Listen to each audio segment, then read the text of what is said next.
So welcome back to part 6 of Reboot. And again, thank you personally for the likes, the subscribes, the comments that you've been making on my previous videos. It really does mean the world to me. So for this video, what I thought we would do is go on a little wander down by the riverside area of Siem Reap, a rather beautiful and magical part of the city, and talk a little bit around relationships and attachments. So I won't talk too much now. I'll carry on when I see you down by the riverside. Until next time, thank you. Bye.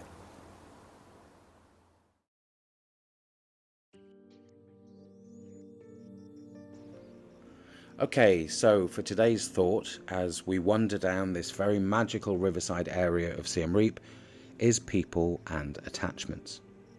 That is, how we trap ourselves through the attachment we have with others and what we believe they want us to be. Through being attached to what other people think of us, in my mind, we'll never truly be ourselves and find our happiness. So what do I mean when I say we are attached to what others think of us? Let's give some examples from my life and how I became trapped in becoming what other people expected of me.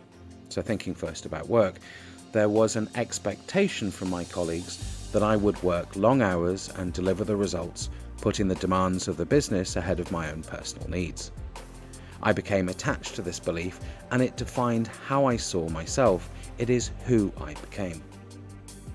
True to this belief and attached to the way that others looked at me, I worked incredibly long hours. I took it upon myself to carry the business and quite often the workload of my colleagues, and as a result became completely burnt out. If we think about my relationships and friendships, I could genuinely speak for hours on this. In this part of my life, I have really limited myself. I guess living in the 21st century, you are bombarded by body beautiful images that at a subconscious level undermine confidence when you're not 6'5" or particularly in shape. To address this subconscious limitation, I looked at building wealth as a substitute for not having had the genetical advantage of supermodel looks. Money became my value of personal self-worth. How crazy was that? When a relationship begins, with friends or a significant other, with money as the foundation, as this was what I believed was my measure of value, then this creates a dependency from the other for financial support. If we become attached to this notion that we're financially responsible for our partner, and this is what we believe that they want us to be, then how can this be the foundation for a loving and committed relationship? If your relationship depends on satisfying someone's financial needs and goals, is it a real relationship, or are you a prisoner of someone's idea of you? In this scenario, what would happen if you don't have money? You get my point. The truth is, I believe that we have become to depend on what people think of us to survive. We're attached to what others think of us and their opinions for security. If we are not this, then who are we? When I moved to Asia, I completely wiped the slate clean. I removed myself from the prison of expectations and attachment to what I thought others expected and wanted from me, and I put myself first. I stopped caring what other people thought of me. When you're not limited by or attached to what other people believe about you, you are free to achieve greatness.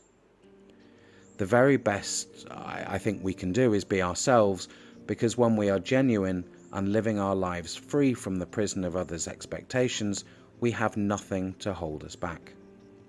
For as long as we're attached to what other people think of us, we will always be what other people want us to be, rather than being ourselves.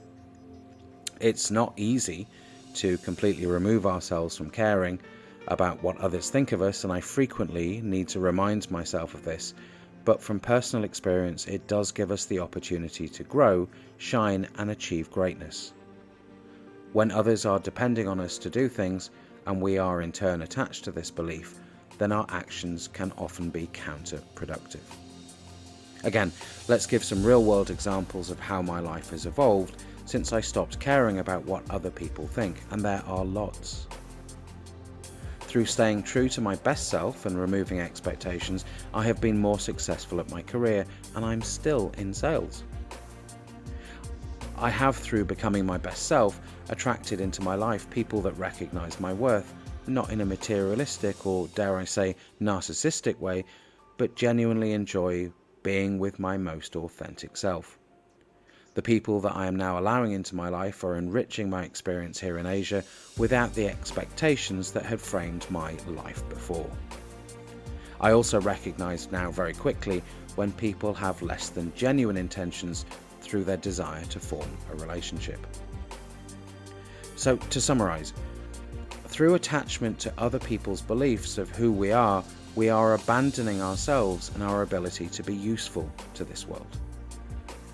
And if we abandon our ability to be useful to the world, then we are abandoning what is perhaps the only form of true security.